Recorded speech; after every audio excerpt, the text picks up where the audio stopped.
அருள்நாதர் இயேசு கிறிஸ்துவின் இனிதான நாமத்தில் உங்களுக்கு அன்பின் வாழ்த்துக்கள். என் அன்புக்குரியவர்களே, தேவாதி தேவன் மற்றும் ஒரு புதிய நாளை அவர் நமக்கு காண செய்திருக்கிறார். ஒவ்வொரு நாளும் நீங்களும் நானும் அருள்நாதர் இயேசு கிறிஸ்துவோடு கூட நடக்கின்ற பொழுது இந்த ஆராதனை நாளில் கர்த்தருடைய வார்த்தை கேட்கிற உங்கள் ஒவ்வொருவருக்கும் கிருபையும் சமாதானம் உண்டாவதாக வேதம் சொல்லுகிறது. சங்கீதம் 36:8 வாசித்து பாருங்கள். சங்கீதக்காரர் தாவீது சொல்கிறார், உமது ஆலயத்திலுள்ள சம்பூரணத்தினால் திருப்தி அடைவார்கள் என்று சொல்லி, இந்த காலை ஆராதனையிலே கர்த்தருடைய வார்த்தை கேட்கிற உங்களுடைய ஒவ்வொருடைய தனிப்பட்ட வாழ்க்கையிலும் குடும்ப வாழ்க்கையிலும் தேவனுடைய ஆலயத்தின் சம்பூரணத்தினால் நீங்கள் திருப்தி அடைவீர்கள்.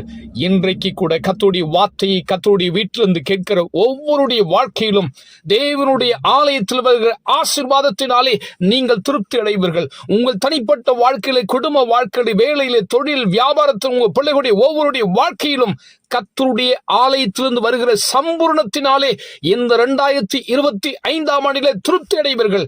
இந்த 2025 ஆண்டில் இந்த முதல் ஞாயிற்றுக்கிழமை ஆராதனையிலே கர்த்தருடைய ஆலயத்திற்கு கடந்து வருகிற ஒவ்வொரு பிள்ளைகளுடைய வாழ்க்கையிலும் தேவனுடைய ஆலயத்தில் வருகிற சம்பூர்ணத்தினாலே நீங்கள் திருப்தி அடைந்து கர்த்தருக்காக சாட்சிகளாக நிற்பீர்கள். உங்களுடைய தேவைகள் அத்தனையும் கர்த்தர் பார்த்து கொண்டு கர்த்தர் எல்லா காரியத்திலும் தேவனுடைய ஆலயத்தின் சம்பூரணத்தினாலே ஒரு குறைவின்றி உடைய தனிப்பட்ட வாழ்க்கையிலும் குடும்ப வாழ்க்கையினுடைய வேலை, தொழில், வியாபாரத்திலும் நீங்கள் திருப்தி அடைவீர்கள் என்று சொல்லி கர்த்தர் சொல்லுகிறார். ஜெபிக்கலாமா?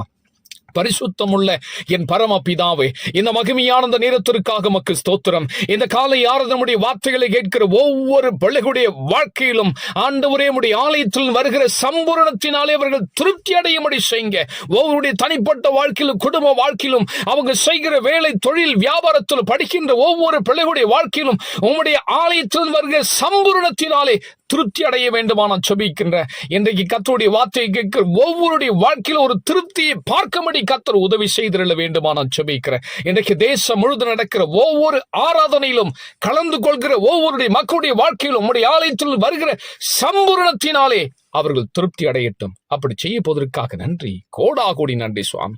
இந்த வார்த்தை கேட்கிற ஒவ்வொரு பிள்ளைகளுடைய ஆவி, ஆத்துமா, சரீரம் உமது ஆளுகைக்கு ஒப்பு கொடுக்கிறேன். இயேசு கிறிஸ்துவின் மூலம் வேண்டிக் கொள்கிறேன் பிதாவே, ஆமேன், ஆமேன். என் அன்புக்குரியவர்களே, கர்த்தருடைய ஆலயத்திலிருந்து வருகிற சம்பூரணத்தினாலே நீங்கள் திருப்தி அடைவீர்கள்.